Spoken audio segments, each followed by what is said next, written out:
Olá meus amigos, olá minhas amigas, olá você que acabou de chegar para mais um vídeo aqui no canal. Seja bem-vindo, seja bem-vinda.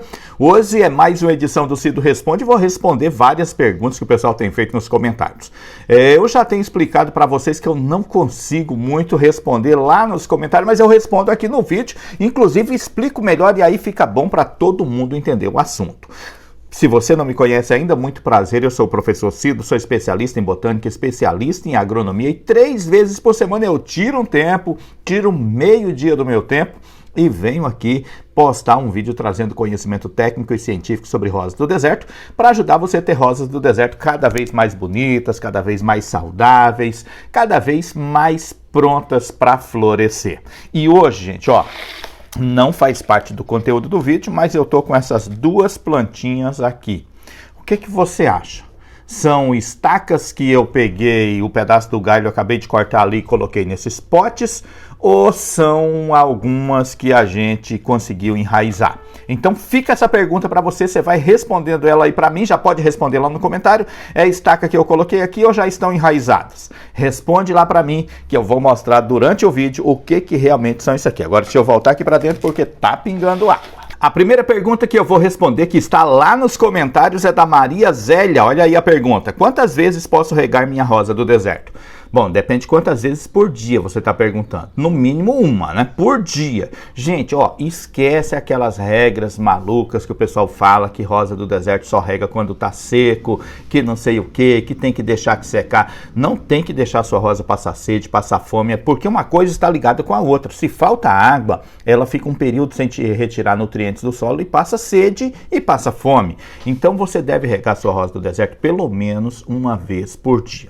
Eu tô gravando esse vídeo aqui dentro porque lá fora tá chovendo excessivamente já, há quase 2 semanas chovendo dia após dia, dá umas treguinhas na paradinha na chuva, mas o ambiente está encharcado. E as rosas do deserto estão na chuva, por isso é interessante ter um substrato bom. E nesse vídeo de hoje eu vou falar sobre substrato, daqui a pouco vou responder algumas perguntas que me fizeram, então é muito importante você ficar ligado. Mas esquece aquele negócio de ir lá enfiar o dedo para ver se está seco, para ver se está úmido, molha a sua planta regularmente todos os dias. Está chovendo, está encharcando, aí você não precisa molhar, você molha quando o período está seco e está faltando água. É preciso ficar seco o substrato? Não, você precisa molhar antes que ele seque, porque do período que ele seca, que ele deixa de estar úmido, até você umedecer novamente e ele voltar a ficar estável para a planta, ela vai ter quedas, né? Então a alimentação dela vai ser ondular, não vai ser uma alimentação reta, uma alimentação subindo, uma alimentação que vai fazer ela ter uma boa nutrição, bom desenvolvimento, ser uma planta sempre saudável. A segunda pergunta quem fez foi Roberto Carvalho. Oi, boa tarde, professor Cido, se possível gostaria de tirar uma dúvida. No caso, se eu utilizar o substrato ideal para a rosa do deserto, será necessário fazer aquele preparo de areia, de construção, carvão vegetal, esterco? Ou apenas esse substrato para a rosa do deserto? Ó, eu vou ser bem sincero com você, existem alguns bons substratos na floricultura, no viveiro que você encontra, tá? Existe. Só que eles nem todos vão ser exatamente o que a planta precisa. Se você fizer uma experiência, você planta a sua rosa do deserto no substrato que você trouxe da floricultura, passado um tempo você vai lá e tenta arrancar, ela sai com facilidade, ou seja, ela não consegue prender as raízes. E é por isso que a gente faz uma mistura no substrato que fixe a planta, que não encharque e que seja fofinho, permitindo que a planta cresça. Um substrato que dá para fazer isso sem muita mistura é o serrapilheira, aquele material que a gente colhe lá no mato. Inclusive tem esse vídeo aqui que eu fiz, que dá para você ver esse material sendo colhido. Agora, falando dessa mistura que a gente faz de areia, carvão, esterco de gado e substrato de floricultura, é o que a gente chegou em mais perto de o melhor resultado que a gente tem até hoje. Foi a melhor mistura, o melhor preparo que a gente conseguiu até hoje para ter esse substrato que de fato faz um diferencial no cultivo da rosa do deserto, faz ela ser mais produtora, né? Ter mais flores, ter mais vida, ser uma planta mais saudável. Qual que é essa diferença? Por que dessa diferença? Porque esse substrato, ele consegue ao mesmo tempo fixar a planta no vaso, consegue ser drenante e consegue oferecer uma boa nutrição por causa dos componentes, dos materiais presentes nesse substrato. A terceira pergunta que eu vou responder veio da Dolores Correia. Posso passar água oxigenada quando a planta estiver no sol? Não, nem água oxigenada e nem qualquer outro produto que você vai borrifar na sua rosa do deserto. Está no sol, você não passa nada. Passe no período noturno. Não passe também depois das 4. Falar, não está pegando sol, mas já está sombra. Esquece. A claridade solar, os raios UV, isso aí vai provocar queimadura na sua planta. Pode acontecer de você fazer e não provocar nenhuma queimadura? Pode, mas é quase certeza que vai provocar queimadura. Então, o que você deve fazer? Você deve deixar para fazer a aplicação de qualquer produto que você vai borrifar em sua rosa do deserto no período noturno. A próxima pergunta é a pergunta de número 4 e quem fez foi a Maria Lúcia. Cido, boa tarde, eu podei minha rosa do deserto e quando ela brotou deu folhas enormes, bem diferente das que ela tinha. O que aconteceu? Ô, Maria Lúcia, deixa eu explicar para você. Às vezes, a sua rosa do deserto não estava desenvolvendo de forma exponencial, ou seja, ela não estava se desenvolvendo com todo o potencial que ela tinha. E quando você fez a poda, você retirou excessos que consumiam nutrientes, que consumiam um estoque de nutrientes que a planta estava precisando para outra finalidade. E era por isso que ela tinha folhas menores. Ela estava investindo tudo que ela tinha, mas tinha uma carga muito grande para alimentar. Quando você podou, você diminuiu os galhos, diminuiu a estrutura da planta, o que aconteceu com ela? Ela passou a não ter mais aqueles excessos de galhos para continuar nutrindo, alimentando. Então ela pegou todo o estoque que ela tem de nutrientes que ela consegue retirar do solo e investiu naquilo que ela tem agora. Por isso as folhas, com certeza, além de maiores, devem estar mais viçosas, mais bonitas, com cores mais verdes. E é provável que muito em breve ela te presenteie com muitas flores e flores mais saudáveis. A próxima pergunta, a pergunta de número 5, veio da Valdete Dias de Souza. Professor, me fale sobre a proporção de óleo de nim e enxofre por litro. Não ouvi esta explicação. Ok, obrigado. Bom, eu tenho um vídeo aqui no canal onde eu explico isso, mas na verdade eu acabo falando muito do óleo de nim e do enxofre nos vídeos aqui do canal e acaba acontecendo esse problema, que às vezes eu falo do uso do enxofre, do uso do nim e não falo quanto. Pessoal, olha só, às vezes as pessoas perguntam para mim a questão do óleo de nim, onde adquirir. Em vários vídeos eu deixei link embaixo para adquirir um óleo de boa qualidade.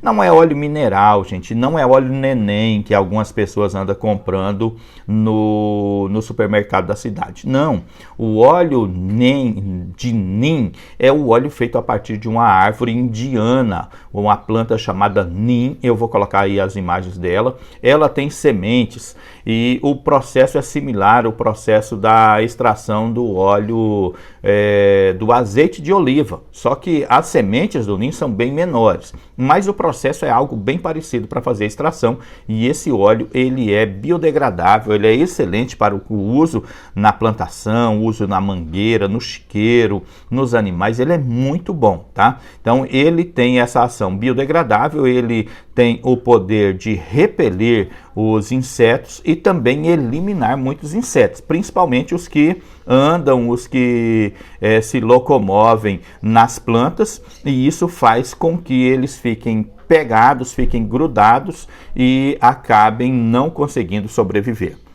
A proporção do óleo de nim são 5 ml por litro de água. A proporção do enxofre, se for enxofre líquido, é 5 ml por litro de água. E se for enxofre em pó, enxofre solúvel em água, é 1 colher de chá para cada litro de água. Não use além disso, porque se você colocar mais do que isso, você vai provocar queimaduras na sua planta e o atraso no desenvolvimento delas. Uma pequena intoxicação que vai acabar atrasando a sua planta.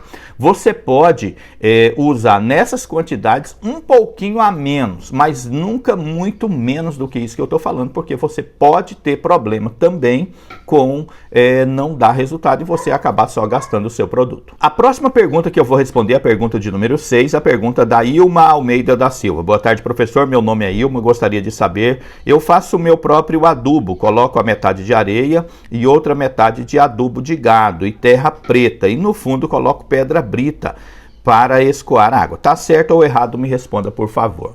Oi, Ilma, errado não tá, só que tá assim meio desproporcional. Você tá colocando muito areia, né? E a areia, ela vai manter a umidade, né? Vai ajudar a escoar a água, não vai permitir que a planta se fixe muito. Você está colocando terra preta e isso não é ideal, tá? Terra preta, eu não indico o uso de terra, porque a terra ela vai com o tempo formar uma massa argilosa, vai impedir o escoamento da água e pode comprometer a saúde, inclusive pode apodrecer a sua planta. O que você deve fazer? Já deixei o link aqui em cima em alguma parte do vídeo aí, sobre o substrato que eu ensino, mas ele tem 4 partes iguais. Carvão triturado no lugar da pedra brita. O carvão ajuda a drenar a água e não provoca, mas tem que ser triturado, pedaços bem pequenos, e não provoca cortes e machucados nas raízes das suas plantas. O esterco de gado você vai diminuir, metade é muito esterco, você tem que colocar apenas a 4ª parte, ou seja, 1/4 em vez de ser a metade.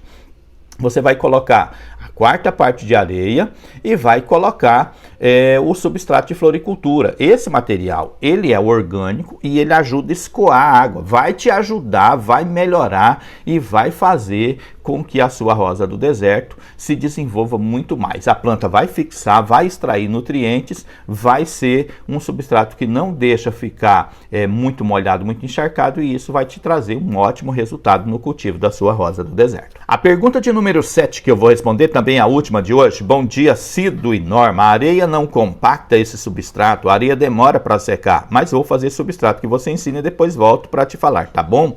Estou maratonando todos os seus vídeos.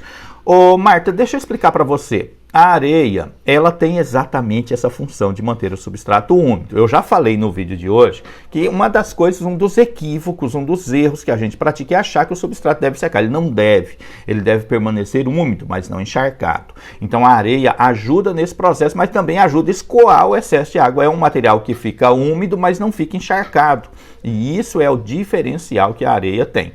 Nossos alunos da Escola das Rosas do Deserto, que passaram a usar esse produto, que passaram a usar esse substrato, têm mandado fotos, vídeos, imagens de resultados extraordinários que estão alcançando. E eu creio que você também vai passar a alcançar esse resultado. Faça o teste, use nessas medidas que eu falei, coloque o seu vaso alto do chão, porque isso também pode fazer com que haja um acúmulo de água, uma absorção maior de água e ela permaneça no vaso. Então, quando você coloca mais alto, a água escoa, vai embora e deixa a sua planta livre. É um substrato ideal, é o substrato que a gente usa aqui desde a semeadura e dificilmente precisa trocá-lo no vaso. E agora, pessoal, para finalizar, vou pedir para você se inscrever no canal, é claro. Se você não é inscrito, ainda tem um botão ali, inscrever, vai lá, se inscreva, ative as notificações, porque assim toda vez que eu postar vídeo, você vai saber que tem vídeo novo no canal e isso vai ajudar você a ter rosa do deserto mais bonito.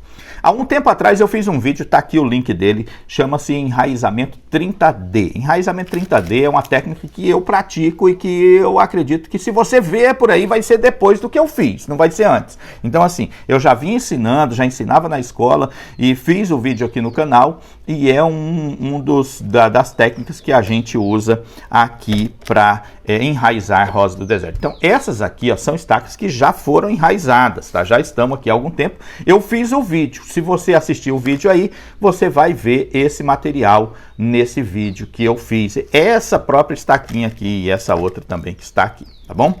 Elas já estão com broto, com folhas, ó. E eu vou mostrar para você o quê? A facilidade, porque o grande problema da estaca não está exatamente quando a pessoa enraiza, mas está quando a pessoa quer tirar ela daqui para mudar para outro vaso. Tá?